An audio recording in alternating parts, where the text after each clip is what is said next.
The second lesson this morning, words from the Gospel of Matthew, the 8th chapter.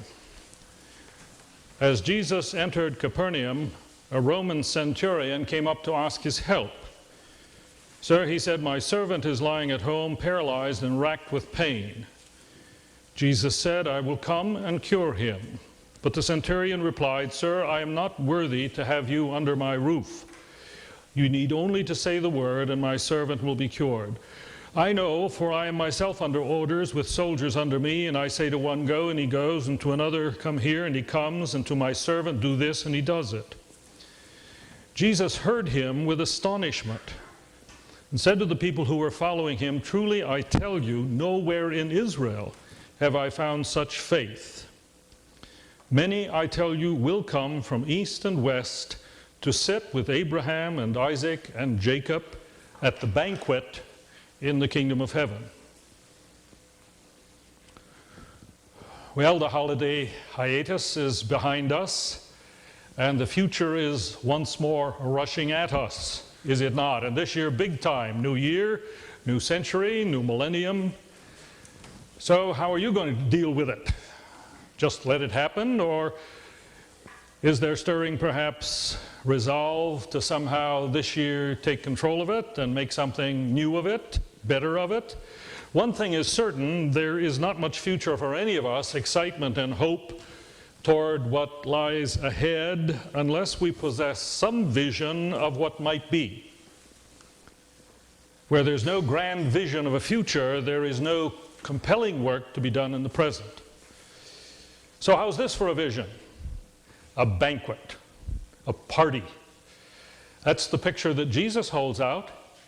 The kingdom of heaven we pray for week by week is a feast, a party, a banquet. I'm afraid the picture may not have a whole lot of power right now, coming as it does after altogether, in a lot of our instances, too much feasting and partying.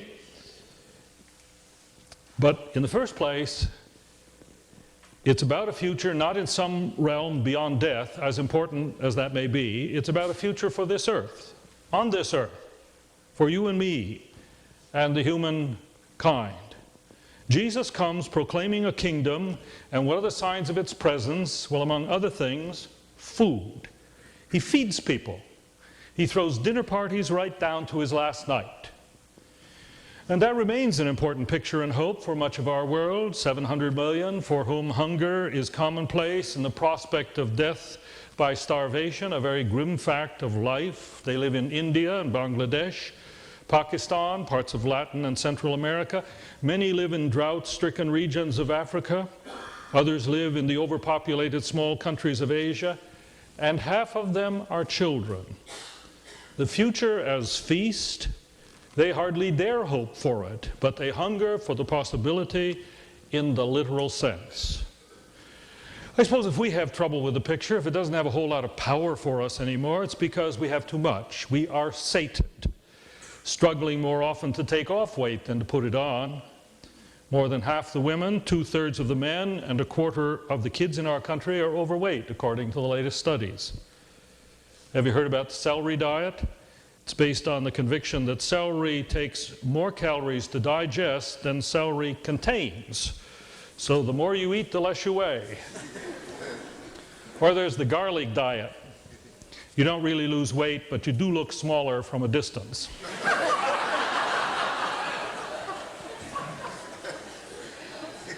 Because our problem is in such contrast to the hungry of the world. In a sense, they go off our radar screen.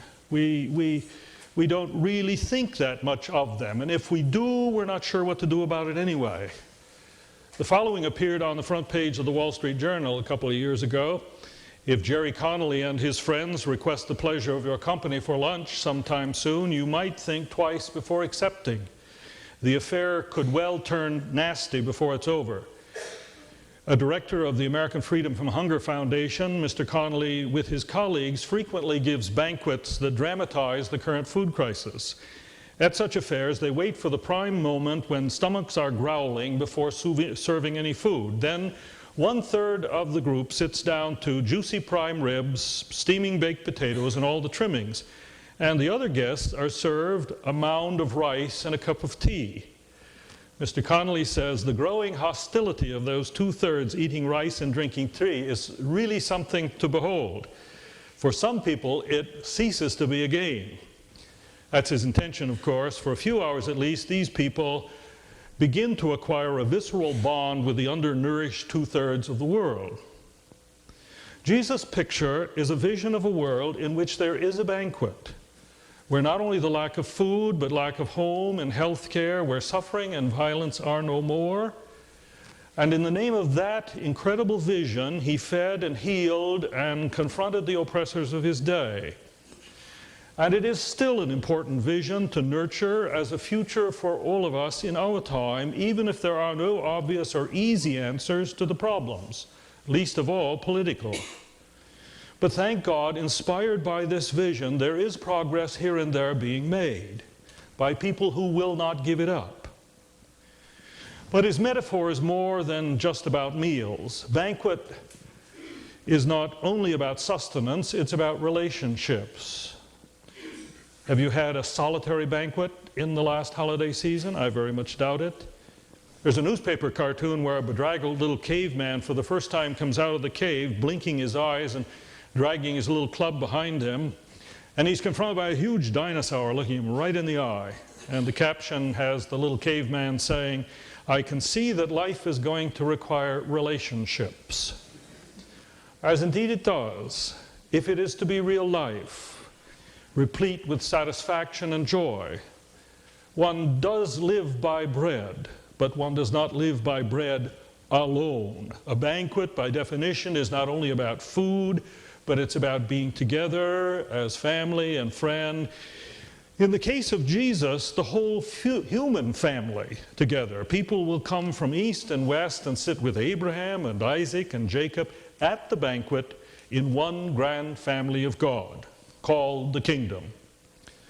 Here's the vision of a kingdom in which tribal barriers that separate and destroy are finally broken down, a world where the peoples of Kosovo and Serbia, of Israel and Palestine, of India and Pakistan, more than that, the racial and ethnic groups of our own land, more than that, the members of marriage and family in our own neighborhoods, a world where all of us begin gradually to look at one another and see not shades and labels, enemies and obstacles to our own future wishes, begin to look at one another and see members of the same family of God, children beloved by him, all of them, and therefore to be loved by us as well.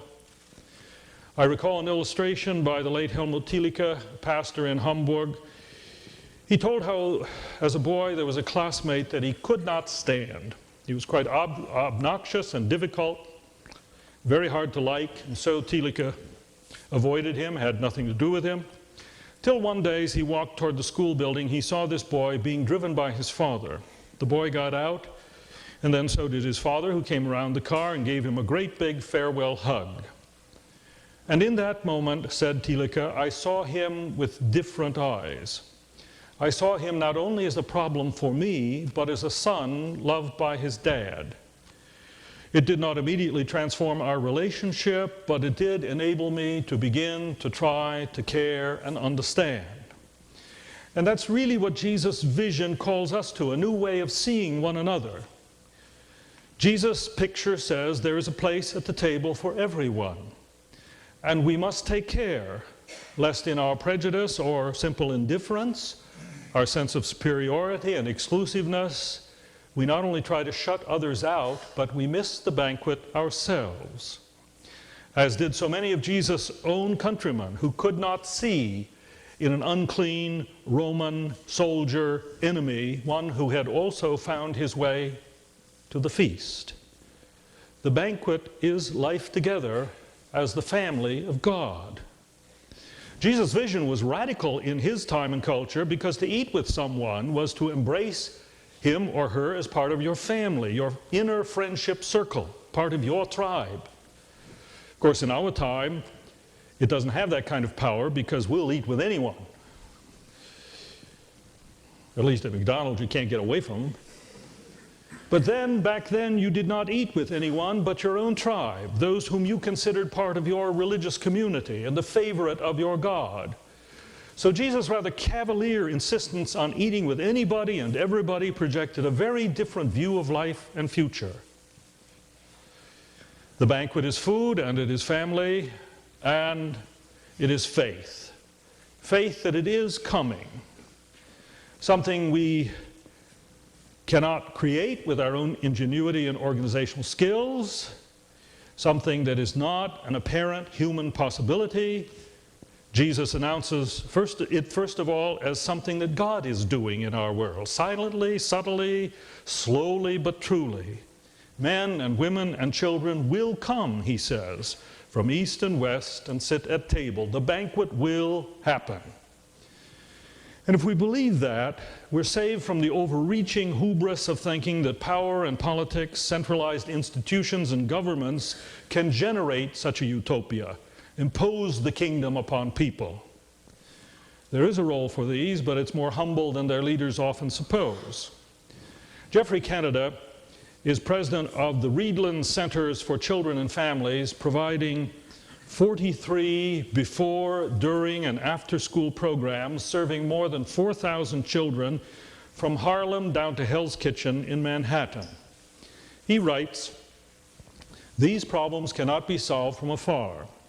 There is no way that government or social scientists or philanthropy can solve this problem with a media campaign or other safe solutions operating at a distance. There is no safe way to deal with the violence that our children face. The only way we are going to make a difference is by placing well-trained and caring adults in the middle of our poorest." So this faith saves us from the pride of assuming that somehow we can manufacture it overnight. But I think it also saves us from despair before the intractable magnitude of the suffering and violence of our world. Liberates us, if you will, to do our part in witnessing to the reality of this kingdom by doing and giving and sharing where we can, leaving the larger picture to God. I'm deeply grateful and impressed by the remarkable number of young people and even senior citizens from our own little part of the world who continually give themselves to the struggle to make the feast a bit more real for others. And we who are privileged, so privileged by wealth, can reach out to support those who do go in his name, knowing that while we may never see the banquet come in all its fullness, we will have been faithful to the vision in our time.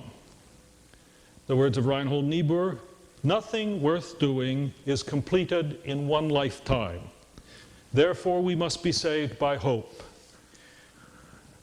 Nothing we do, no matter how virtuous, can be accomplished alone.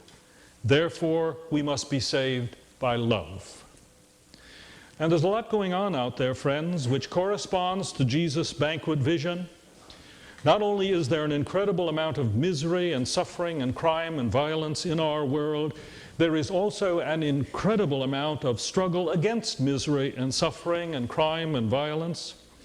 There are angels at work all across America today and indeed around the world. They are feeding and teaching and tutoring and healing and serving others, and finding therein deep satisfaction and meaning for their own lives. We sat at table with a young minister friend in Budapest just a week or so ago who, in addition to teaching at the university and serving a small congregation, is now national executive of the Habitat for Humanity and a national leader of the Boy Scouts in his country. We sat a few days later with Dr. Jakob Trojan and his minister wife Carla, who in their 70s, having survived both Nazi and communist occupations, are absolutely passionate about helping their people and culture embrace the way of Jesus. People will come from east and west and sit at the banquet in the kingdom. The management expert Peter Drucker points out that 800,000 new non-profits have been established in our country in the last 30 years, many of them making remarkable headway against the forces of darkness in the name of this old vision of Jesus. But perhaps as important as anything we can do in the name of our hope out there in the world, there is our attempt to live that hope, however imperfectly, among us in our life together in the church. Indeed, the Princeton Religion Research Center has demonstrated that there is a definite correlation between individuals' involvement in organized religion and their attachment to where they live, involvement with other people, and willingness to help others. Volunteer activity in the larger community is twice as high among those active in their church than among those who are not. So think of our life together in this way. Jesus' picture of the future as feast is a picture of life that will ultimately be enjoyed within the communal embrace of billions of persons of every temperament, race, background, ideology imaginable. That's the vision. But a universal heart will be required to live there. So in this life, it is good to get some practice at this. Good to be in situations that stretch and enlarge the heart.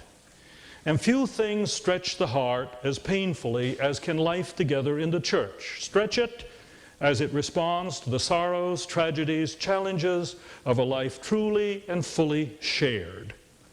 Conversely, when we avoid the pain and mess of encounter to walk a less painful private road, or to gather with only persons of our own kind, the heart need not and generally does not stretch. So I suppose one could say that going to church is one of the better cardiovascular exercises available. So in our life together, we haltingly, imperfectly, but truly witness to the reality of the future feast, our hope for the banquet to come. We do that as we feed one another, even here, perhaps more in spirit than in body, although we do a pretty good job of the latter around here at times. As we share life with one another, our hopes and our sadness, our celebrations and our troubles, our discouragements and our triumphs, and as we make sure that everyone is welcome at the table. The sad reality of the church over time and in many places is this: if the church is truly to witness to the future that Jesus proclaims, it needs to get its own house in order. Instead of Jesus' banquet, the church more often looks like a battlefield or an exclusive club, a place where the outsider, the kid, the aged, the isolated, the doubter, the different, are not particularly embraced and welcomed to the table. Dr. Edmund Steinle, professor of theology out east, in his little book called God the Stranger, tells of this incident. It was many years ago, shortly after the end of World War II, and I was in the shop of a friendly neighborhood tailor whose name was Mr. Birnbaum. And he stopped me as I was leaving and said in his thick accent, "Mr. Steinle, I have a problem. As you know, I'm a Jew, and my wife, she is a Christian. Her brother was a violent Nazi when we were in Germany. He hated me and did nothing to help us. He was happy to get rid of us when we were able to come over here just in time. But now the war is over and he's in an Allied prison camp, and he's written us to ask if we might send him some food. My wife, she says, no, we sent him nothing. But I say, yes, we should send him something. What do you think, Mr. Steinle?" Dr. Steinle goes on, "I don't know how you would have felt, but I felt humble and ashamed of his Christian wife possibly, but even more ashamed of myself for being unprepared to find God recognizable on the lips of a pleasant Jewish neighborhood tailor." And I suspect Jesus might say, "Not in all Christendom have I found such faith." Finally, it's been the experience of Christians down the centuries that as we share food together in God's family with faith, the one who proclaimed the banquet so long ago still comes to our table here, and so all our tables out there as we eat and drink together in family and friendship. If you want to know a good way to think about Holy Communion, it is practice. It is practice here of the way we are to eat out there all the time. Eating together, I hope, from time to time, eating with gratitude and forgiveness and hope. He breaks down the barriers and bridges the distances between us and makes us one in God's family. Ronald Allen of Indianapolis tells this story. He says, in our congregation, two older women often sit together for worship. They've known one another for almost a century now. They've lived most of their earlier years in different places west of the Mississippi. They did have common associations and knew one another through Phillips University and church assemblies and the like. But because of family connections, they landed for their final years in Indianapolis in the same congregation. And now the older one, over 90, is beginning to lose her sense of reality. And it is sad. I was watching them a week ago. They were sitting side by side, holding hands in the way older women do sometimes. The bread and the cup came down the pew, and the younger one gently worked their hands apart and helped the older one with the bread and the cup. And on the face of the older one, a flicker. I don't know for sure what goes on in her, but I think the bread and the cup opened again the eyes of her heart, and she knew again that she was not alone. That's the banquet of the future come present for a few moments, in the food, among the family, in the faith that He's here now, and therefore will be here for us and with us in every tomorrow. Welcome to the banquet.